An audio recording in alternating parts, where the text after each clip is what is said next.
Greetings, everyone. This mini lesson is a brief video focusing on how to use Grammarly to improve your writing habits. So I think you can use lots of software out there to make your writing better. And in this video, I want to focus on reminding you not just to take advice blindly, even from a system designed to help you. So I'm using my memo teaching model here. This is a memo that was written for a class.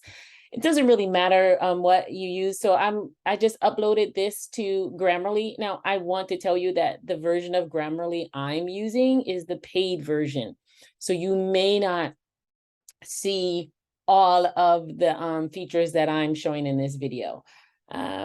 So you upload your document, or you can copy and paste it. I just like to upload it.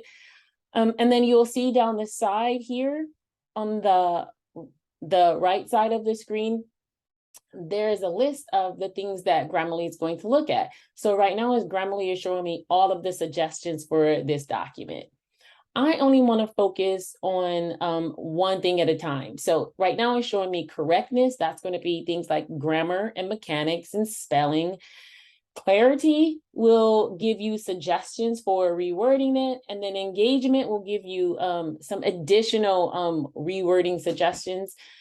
But most of the time, everyone just goes straight for spell check and grammar. So I'm going to just click on correctness because I don't want to look at everything now. So in this document, Grammarly said overall, it gets a 77 score on performance. I'm going to just click on that. And so in that button, the performance is looking at things like readability. So how long sentences are, and then the overall readability score is a 71. So what does this mean? I mean, it's not super hard to read here.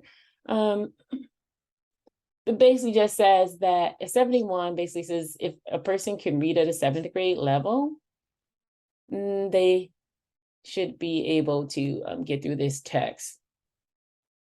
So this particular text is understood by a reader who has a 7th grade education level.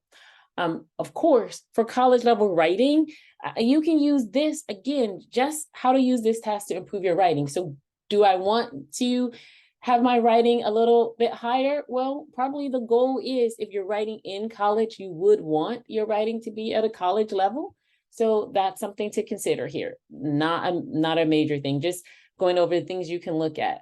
It's going to look at vocabulary, unique words, rare words, and then you can download this PDF, but I'm not ready to do that yet. I'm just going to close that. So I do want a higher score than, 77. So I'm going to just look at the correctness. So there is one item that's not correct here.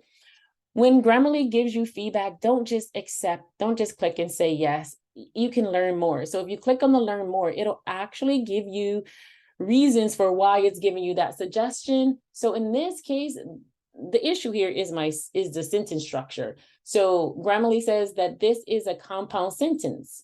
And for a compound sentence, you need a punctuation to accompany that coordinated conjunction, that connecting word. So I actually just need to put a comma before that and. So I'm going to say, give me less here. I'm not going to accept it. So we're using Grammarly to learn, not just to fix. So what I would do, and I tell you, is Grammarly shows you things that to improve your spelling, grammar, and punctuation. Take a note. Literally take some paper and say, hey, I'm looking at this document. How many times did Grammarly say I had a sentence issue? Use the learn more, write down that sentence issue so that you can become aware of these choices that you make. And then you can either seek help and get better help because you can explain to the tutor or the instructor that, hey, I have an issue with compound sentences. So let's look at that. If I click on the clarity issue here, look, there's a lot more notes here from Grammarly on clarity. And for me, the clarity issue has to do with something that I often say, hey, make it sure that you are using concrete words, that you are avoiding using vague and filler words. So this is another place that as a writer, I could take notes like, oh, how many times do I use some unnecessary word? That's what Grammarly calls it, unnecessary. I just say they're vague and they don't really do much for your writing. So in this writer uses really several times. So really is one of those writing habits that this writer has. Also the words like very and well. So going through and seeing what Grammarly has to say to you and taking notes on it is how you use it to improve your writing. And then you can go through that for these other items. Again, the most important one is this correctness. So this is how you can use Grammarly to improve your writing.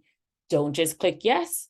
Write down what it's telling you. And again, I'm using a version that is paid, so you may not see all of the features that I'm showing.